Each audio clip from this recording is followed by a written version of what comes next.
Radhe Radhe, good evening दोस्तों। मेरा आज टॉपिक है फार्माकोलॉजी। तो दोस्तों मैं आपको बताना चाहूँ फार्माकोलॉजी क्या होता है और इसका इंट्रोडक्शन है। इंट्रोडक्शन की आज मेरी फर्स्ट क्लास है, तो आप समझना होगा फार्माकोलॉजी के बारे में। तो फार्माकोलॉजी क्या है, इंट्रोडक्शन में आपको बताना चाहता हूँ। फार्माकोलॉजी दो वर्ड से बना होता है। फार्माकोन, फार्माकोन प्लस लोगस, लोगस, ठीक है। इसका फार्माकोन का मतलब होता है ड्रग्स एंड लोगस का मीन्स होता है स्टडी। अगर अगर इसमें से हम एन हटा दें और यहाँ से अस हट के बाई लगा दो तो ये दोनों को मिलाकर बन जाता है अपना फार्माकोलॉजी। अब फार्माकोलॉजी की मैं डेफिनेशन की बात करूं तो डेफिनेशन क्या है, pharmacology the science which deal with the study of the drugs and their action on body and body response. मैंने फार्माकोलॉजी एक साइंस है जिसका हम ड्रग्स पर अध्ययन करते हैं। Pharmacology science we deal with the drugs and their action on body and body response. Pharmacology की विज्ञान है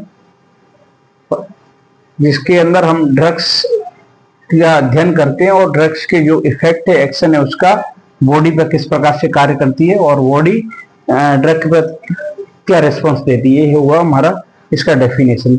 हमने तीन वर्डों को रेड में इंगित किया है, सिग्निफिकेंट किया है।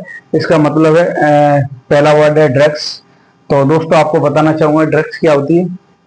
ड्रग्स एक ड्रॉगी वर्ड से कम फ्रॉम ड्रॉगी वर्ड, जिसका मतलब होता है dry herb. Dry herb means जड़ी बूटी।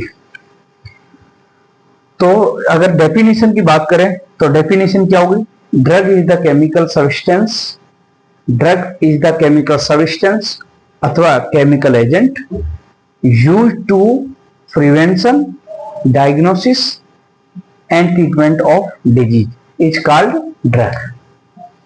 सीधी भाषा में आपको हिंदी और इंग्लिश में दोनों में बता रहा हूँ। ड्रग एक केमिकल सब्सटेंस है या एजेंट है जिसका उपयोग हम प्रिवेंशन में, किसी बीमारी का पता लगाने में, डायग्नोसिस करने में और उसका उपचार करने में करते हैं। तो दोस्तों अब आप समझना होगा कि प्रिवेंशन में ड्रग का क्या महत्व है। तो प्रिवेंशन का मतलब होता है रोकथाम। फॉर एग्जाम्पल के तौर पे इम्यूनाइजेशन और वैक्सीनेशन। डायग्नोसिस में किसी का एक्सरे करने के लिए या जैसे अपन केमिकल कॉन्ट्रास्ट टाइप का CT MRI करते हैं, उसमें डायग्नोसिस में भी ड्रग का उपयोग होता है। और ट्रीटमेंट, किसी बीमारी की रोकथाम के लिए जो उपचार करते हैं वो ट्रीटमेंट में भी उपयोग करते हैं। और उदाहरण के तौर पर एंटीबायोटिक या अदर मेडिकेशन। आशा करता हूँ आपकी समझ में आया होगा।